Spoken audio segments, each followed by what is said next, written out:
एक बार गौतम बुद्ध कुटिया के बाहर बैठे हुए थे और उनका एक शिष्य फूल के पौधों को पानी सींच रहा था।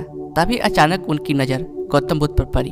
शिष्य ने देखा कि गौतम बुद्ध मुस्कुरा रहे हैं। शिष्य तुरंत गौतम बुद्ध के पास आया और उनके मुस्कुराने का कारण पूछा।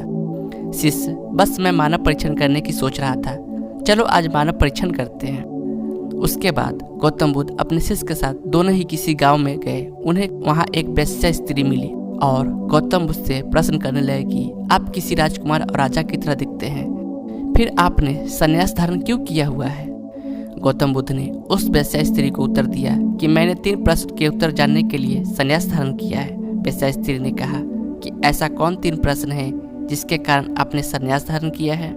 गौतम बुद्ध ने बताया कि हमारा शरीर युवा और आकर्षक है, लेकिन समय बीतेगा और समय के साथ हमारा शरीर बूढ़ा होगा और बीमार होगा। उसके बाद शरीर मृत्यु को प्राप्त होगा। मुझे बुढ़ापा, बीमारी और मृत्यु के कारण का ज्ञान प्राप्त करना है, इसीलिए मैं संन्यास धारण किया है। महात्मा बुद्ध की ज्ञान भरी बातें सुनकर वह स्त्री बहुत प्रभावित हुए और महात्मा बुद्ध को अपने घर भोजन करने के लिए आमंत्रित किया। जैसे ही यह बात उस गांव वालों को पता चली तो गांव वाले महात्मा बुद्ध के पास आकर कहने लगे कि आप उस स्त्री के घर न जाएं, क्योंकि वो स्त्री चरित्रहीन है।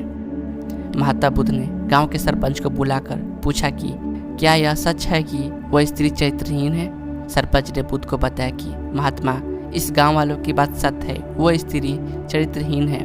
और तब महात्मा बुद्ध ने सरपंच का एक हाथ पकड़कर कहा, सरपंच जी, आप ताली बजाकर दिखाओ। तो सरपंच को आश्चर्य हुआ और कहा कि यह तो असंभव है, एक हाथ से ताली कभी नहीं बजती। तब महात्मा बुद्ध ने कहा, ठीक इसी प्रकार कोई भी स्त्री अकेली चरित्रहीन नहीं होती। अगर वह स्त्री चरित्रहीन है तो आप सब गांव वाले भी चरित्रहीन हैं, तो मुझे भी आपके घर नहीं आना चाहिए। अगर पहले आप चरित्रहीन नहीं होते तो वो स्त्री भी चरित्रहीन नहीं होती। महात्मा बुद्ध की इस बात सुनकर सभी गांव वालों बुद्ध के सामने झुक गए और अपनी भूल की माफ़ी मांगने लगे। और फिर महात्मा बुद्ध ने उस वेश्या स्त्री के घर भोजन किया। तो देखा आपने, इस कहानी से हमें यह सीख मिलती है कि हमें किसी को भी चरित्रहीन कहने का हक नहीं है। उससे पूर्व अपने आप में देखना है कि हम पूरी तरह पवित्र है, क्या हम चरित्रहीन नहीं हैं। पहले हमें तन मन से पवित्र रहना चाहिए, उसके बाद दूसरों को चरित्रहीन कहना चाहिए।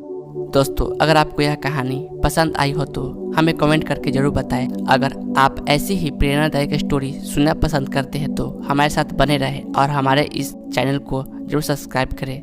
धन्यवाद। जय हिंद।